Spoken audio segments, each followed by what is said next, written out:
আমি আজকে আপনাদের বিরিয়ানি রান্না করে দেখাবো। একটা কড়াইতে তেল দিয়ে দিলাম।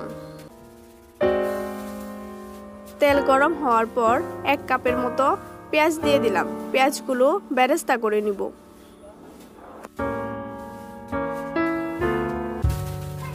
আমি চুলায় খুব হালকা আঁচ দিয়েছি। দেখেন আমার বেরেস্তাগুলা হয়ে গেছে। এখন আমি অর্ধেকটা উঠিয়ে নিব।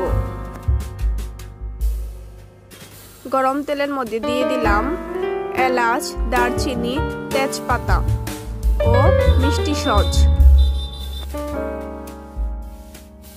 700 গ্রামের মতো গরু মাংস নিয়েছি। গরু মাংসগুলো আমি প্রেসার কুকারে 3টা সিটি দিয়ে নিয়েছি, কোনো মশলা দিইনি। এখন আমি দিয়ে দিব আদা, রসুন, পেঁয়াজ বাটা।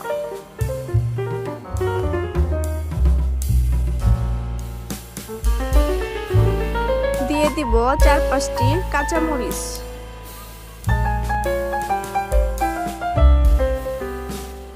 একটু নেড়ে চেড়ে দিব। আমি এখানে 1 চিলতে লেবু চিপে দিয়ে দিচ্ছি।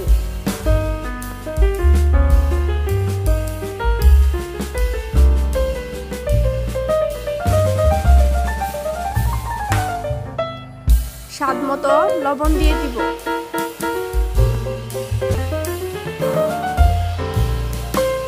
1 চামচ রাঁধুনি বিরিয়ানি মশলা দিয়ে দিব। আমরা একটু ঝাল বেশি খাই, তাই একটু বেশি দিয়ে দিচ্ছি।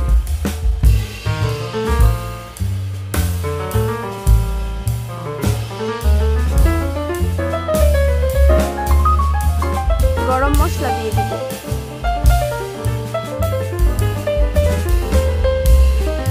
এখন ভালো করে নেড়ে চেড়ে কষাতে দিব।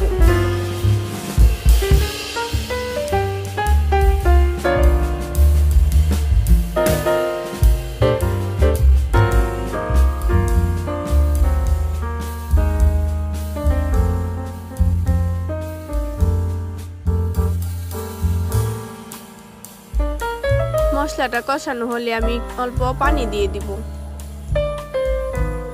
পানিটা মাংস থেকে উঠা, প্রেসার কুকারে যে দিয়েছিলাম ওখান থেকে পানি উঠেছে, আমি সেই পানিটাই দিয়ে দিয়েছি। 5 মিনিটের মতো রান্না করে এটা আমি নামিয়ে নিব। আমি একটা কড়াই বসিয়ে নিয়েছি, এখানে পানি দিয়েছি। জিরা দিব, এলাচ, দারচিনি, তেজপাতা দিয়ে দিব। পানিটা গরম হওয়ার পর চাল দিয়ে দিব। চালটা আমি 80% সিদ্ধ হওয়ার পর নামিয়ে নিব। চালটা নামিয়ে আবার মাংসের কড়াইটা আমি বসিয়ে দিয়েছি। চাল থেকে পানিটা ছড়িয়ে আমি মাংসের উপর ছড়িয়ে দিচ্ছি।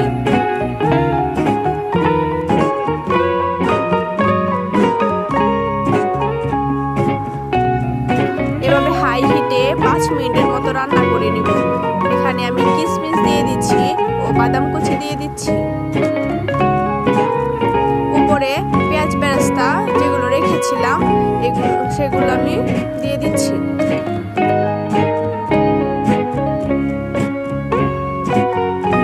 একটু নেড়ে ছেড়ে 20 মিনিটের জন্য দমে দিয়ে দিব।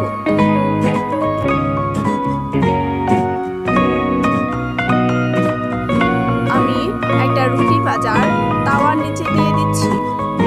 তার উপরে প্যানটা বসিয়ে 20 থেকে 25 মিনিটের মতো দমে দিয়ে দিব।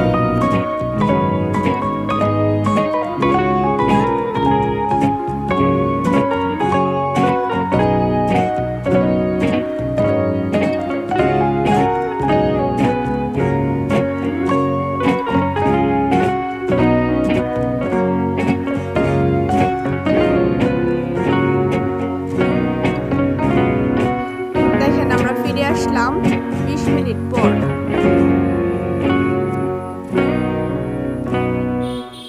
দেখেন কতটা পারফেক্ট হয়েছে আমার বিরিয়ানি। যদি ভালো লাগে আমার চ্যানেলটিকে সাবস্ক্রাইব করবেন, একটা লাইক ও শেয়ার করবেন।